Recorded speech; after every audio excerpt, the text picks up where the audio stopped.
And so here's the thing. I used to be I admit this, I used to malign millennials. I used to discriminate against them. I used to say, listen, I can't hire another millennial. All they want is coffee bags and beanbag chairs, and they want to come in at 10, they want to leave at 3, they want to go to the gym in the middle of the day, they want to, I can't hire them.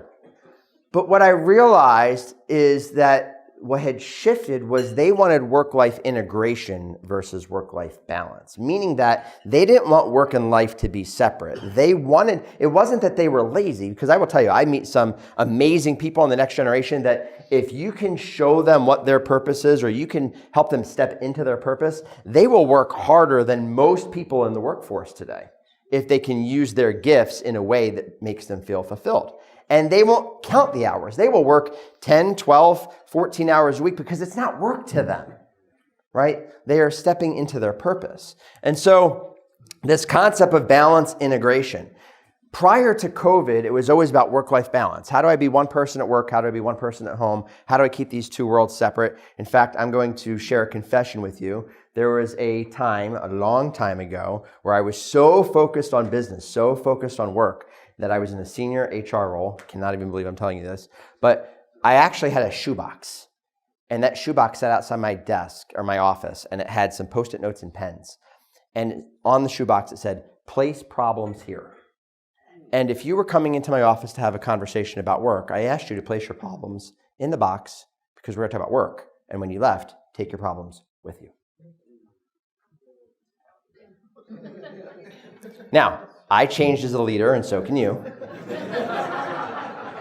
God can do many, many things, like change your heart, right? But I used to do that. Why? Because I separated these two worlds. And what I realized is that the next generation wanted more of an integration mindset. How do my home, family, work, career, health and well-being, community, connecting, faith?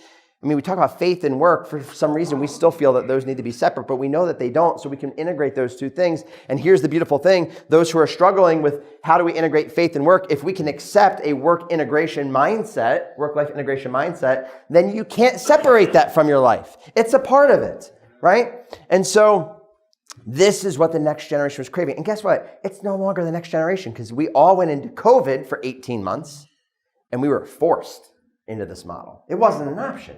You had to figure it out. You had to figure out how to integrate your work and your life during COVID. And now we're on the other side of it. And the conversation that's happening out there about, do we work at home? Do we return to the office? Is it 3 days? Is it 4 days? Is it mandatory? That is not the conversation. It's not. The conversation isn't where you work or when you work. It's how you work. It is how do we integrate, how do we create environments where you can integrate work and life. I'm working with, this is amazing, 2 different organizations that are piloting something. One's in Minnesota, there's a grocery store. One's in Indiana, they're a poultry company. Both of them have abandoned the 3-shift mindset, A shift, B shift, C shift, 8-hour straight days. Instead, what they've done is they have created 2-hour work slots. And employees sign up for 2-hour work slots. If you're a full-time employee, you have to sign up for 40 hours worth of work. So you look at your life, when you have to drop kids off at school, when you have to make doctor's appointments, when you have to do whatever. And some people might go in for 2 hours, they might leave, they might come back for 4, they might leave, and then they come back for another 2. Some might work 6 hours today, they might work 10 hours tomorrow. Do you know that in both of those situations, one a manufacturing company that does poultry, one a retail store, since they've integrated those models, they have seen a tremendous improvement in employee engagement, people not calling off from work. They don't have scheduling issues. They're more productive. Why? Because they have shifted this box that we have thought in forever to figure out how do we move our model, instead of doing things the way they've always been done, into a different way to support the economy we now live in, which is this work-life integration mindset. And if they could do it in manufacturing and retail, you can do it anywhere.